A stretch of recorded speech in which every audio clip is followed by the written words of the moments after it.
हम बाहर खड़े होकर के दर्शन करते हैं। पद्म पुराणकार बताते हैं पवित्रारोपण के विधान में, पवित्रा जो आरोपण करते हैं ठाकुर जी के श्रीकंठ में, उनको जो फल प्राप्त होता है वही फल दर्शन में भी है।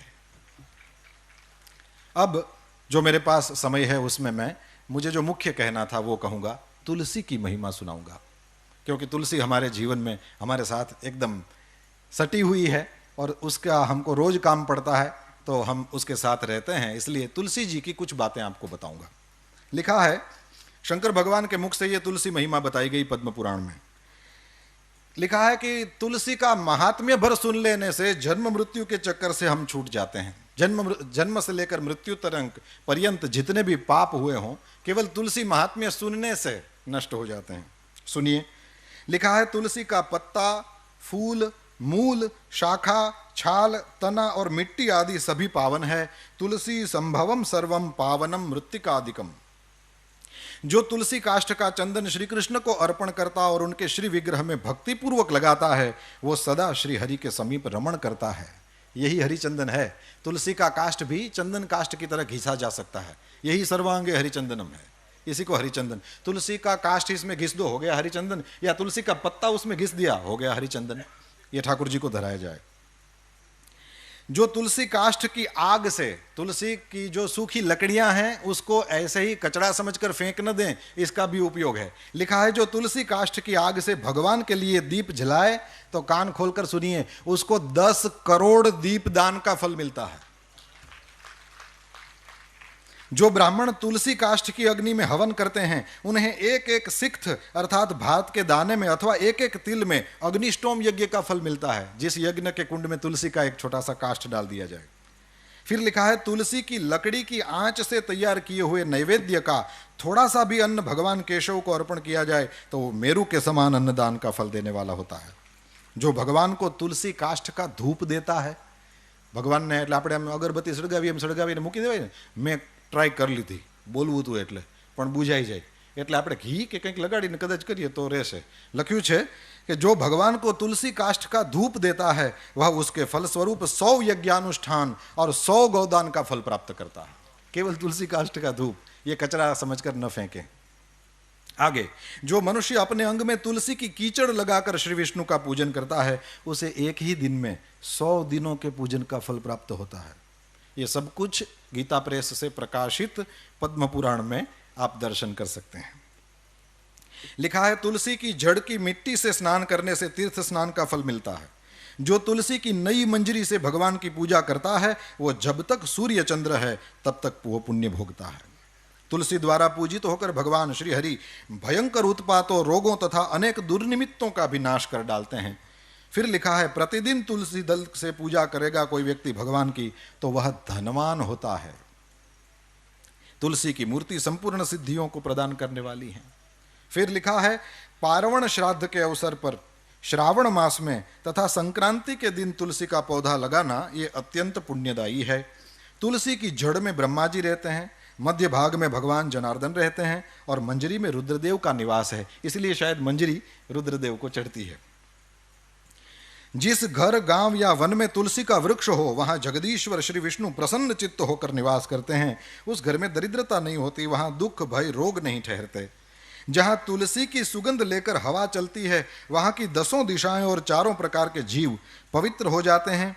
जिस घर में तुलसी के मूल की मिट्टी हो वहां संपूर्ण देवता तथा कल्याणमयी भगवान श्री हरि सर्वदा स्थित रहते हैं। विशेषतः, अब ये थोड़ा अनजान सा लगेगा पर सुनेंगे तो बड़ा आनंद आएगा। लिखा है विशेषतः शिव मंदिर में यदि तुलसी का वृक्ष लगाया जाए तो उसमें से जितने बीज तैयार होते हैं, मंजरी और मंजरी जब सूख जाए तो उसमें से बीज तैयार होते हैं, उसी को बो दें, आपको कहीं उसके पौधे लेने जाने की जरूरत नहीं, अपनी ही तुलसी से बार बार आप अपना तुलसी का पौधा नया कर लेंगे। तो मंजरियों को संभालना चाहिए, उससे वहीं फिर हमको ये विदेशों में रहने वाले जब तुलसी संभालना चाहें तो उनके लिए बहुत अच्छा ये मंजरी वाला उपाय है।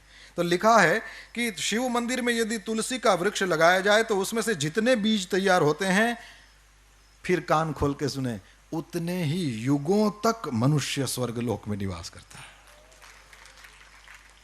भगवान के समीप पृथ्वी तल पर तुलसी लगाने से सदा वैकुंठ की प्राप्ति। तुलसी सर्वत्र पवित्र है और पुण्य तीर्थों में वो अधिक पावन मानी गई है। और फिर लिखा है कि तुलसी वृक्ष के बगीचे का दर्शन और स्पर्श कर लेने मात्र से भी ब्रह्म हत्या आदि पाप नष्ट हो जाते हैं। जिनका मृत शरीर, अब थोड़ी और्ध्वदेहिक बातें भी कर लें और फिर मैं पूरा करूंगा। लिखा है जिनका मृत शरीर तुलसी काष्ठ की आग से जलाया जाता है वे विष्णु लोक में जाते हैं। ये जब से मैंने पढ़ा है, मैं जहां भी पहुंचता हूं, किसी की अर्थी वगैरह को देखता हूं, अपने घर से तुलसी काष्ठ ले जाता हूं या वहां कहीं खोज करके उसमें डाल देता हूं। इसमें सबसे पहली मेरी दादी माँ थी।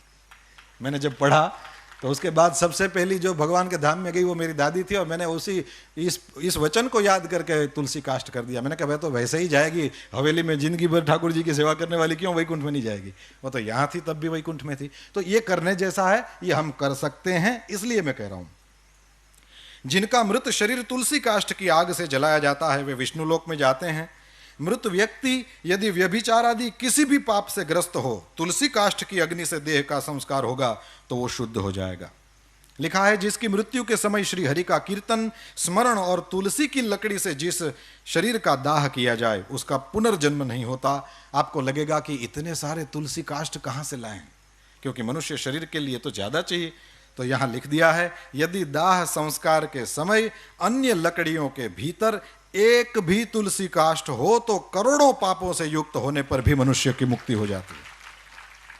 तुलसी काष्ठ से मिश्रित होने पर सभी काष्ठ पवित्र हो जाते हैं। वैसे श्मशान में यदि कभी जाना हो तो लिखा है कि श्मशान का वो जो मृतक अग्नि है, चिता जब जलाई जाए तो मृतक जो अग्नि है उसमें से जो धुआं उठता है, वो धुआं यदि स्पर्श कर जाए तो लिखा है कि जन्म भर किया हुआ पुण्य खत्म हो जाता है। अब यहां और कुछ लिखा है, यदि तुलसी का स्पर्श करा दिया जाए तो क्या होगा। लिखा है जिस अग्निशाला या श्मशान में घी के साथ तुलसी काष्ठ की अग्नि प्रज्वलित होती है वहां जाने से मनुष्यों का पातक भस्म हो जाता है। उसमें पुण्य भस्म हो जाने की बात है, यहां पाप भस्म हो जाने की बात आई। तुलसी काष्ठ की अग्नि से मृत मनुष्य का दाह होता देख क्या होता है, बोले विष्णुदूत ही आकर उसको वैकुंठ में ले जाते हैं। वो करोड़ों जन्मों के पापों से मुक्त होकर भगवान विष्णु को प्राप्त करता है। जो मनुष्य तुलसी काष्ठ की अग्नि में जलाए जाते हैं उन्हें विमान पर बैठकर वैकुंठ में जाते देखकर देवता उनके ऊपर पुष्पांजलि चढ़ाते हैं। ऐसे जीव को देखकर भगवान विष्णु और शिव संतुष्ट होते हैं, और लिखा है श्री जनार्दन सामने जाकर हाथ पकड़कर अपने अक्षरधाम में ले जाते हैं। और फिर पिंडदान की बात, पिंडदान में लिखा है कि तुलसी दल को मिलाकर पिंडदान करने से 100 वर्ष तक पितर तृप्त रहते हैं। यह तो किया ही जाता है। तुलसी वन की छाया में पितरों को तर्पण करना चाहिए। वहां किया हुआ पिंडदान लिखा है पितरों के लिए अक्षय होता है। और 260वां अध्याय, इसमें समुद्र मंथन की कथा है, और समुद्र मंथन की कथा में नई बात लिखा है महालक्ष्मी जी प्रकट हुई, फिर चंद्रमा प्रकट हुए, और पद्म पुराण का वचन है कि चंद्रमा प्रकट हुए जो हम सबके मामा हैं। पद्म पुराण में लिखा है कि चंद्रमा हम सबके मामा हैं। ये केवल हमारी दादियों से सुना हुआ नहीं है, पुराण भी इसके साक्षी देता है कि चंद्रमा सबके मामा हैं। अब मैया है महालक्ष्मी जी, श्री जी, और मामा हो गए ना। और फिर लिखा है कि इनके बाद समुद्र मंथन से भगवान श्री हरि की पत्नी तुलसी जी प्रकट हुई, जो परम पवित्र है और संपूर्ण विश्व को पावन बनाने वाली है। जगन माता तुलसी का प्रादुर्भाव श्री हरि की पूजा के लिए ही हुआ है। और सच में कभी भी श्री हरि का दर्शन करिए, मंगला के बाद जब ऋषि कुमार ठाकुर जी को सजा देते हैं पुष्पों की मालाओं से, तो उनके चरणों का फिर दर्शन नहीं होता। वो इसलिए नहीं कि नहीं कराना चाहते, लेकिन इसलिए कि उसमें तुलसी से वो दोनों चरण अच्छा देते रहते हैं। अंत में श्री राजेंद्र दास जी महाराज के द्वारा सुनी हुई एक बात कह करके पूरा करूंगा। उन्होंने कहा कि तुलसी जी क्यों इतनी ज़्यादा चढ़ाई जाती हैं। बोले इसलिए चढ़ाई जाती हैं कि तुलसी की जो मंजरी होती है, उस मंजरी में सफ़ेद छोटे छोटे फूल होते हैं, उसमें से कोई सुगंध आती है। मैंने तो कोशिश करी, लेकिन मेरी इस प्राकृत नासिका को उसमें से कोई गंध नहीं मैं प्राप्त कर सका। उतना पता नहीं मेरा पुण्य नहीं होगा, पर उसमें से जो सुगंध आती है, महाराज जी ने कहा, श्री राजेंद्र दास जी महाराज ने कहा कि वही सुगंध श्री राधा जी, श्री श्री जी के शरीर से आती है, और इसलिए ठाकुर जी को तुलसी जी ज़्यादा पसंद है। हम सब ऋषि कुमारों को यहाँ पुराण प्रवचन के लिए अवसर दिया गया। इसके लिए अवसर के प्रदाता करुणा निधान पूज्य भाई श्री के चरणों में हम सब ऋषि कुमारों की ओर से बार बार दंडवत प्रणाम करता हूँ। आप सब ने बड़े प्रेम से सुना, इसलिए हम सब ऋषि कुमार आपके आभारी हैं। कृतज्ञता पूर्वक पुनः पुनः पूज्य भाई श्री के चरणों में प्रणाम। पूज्य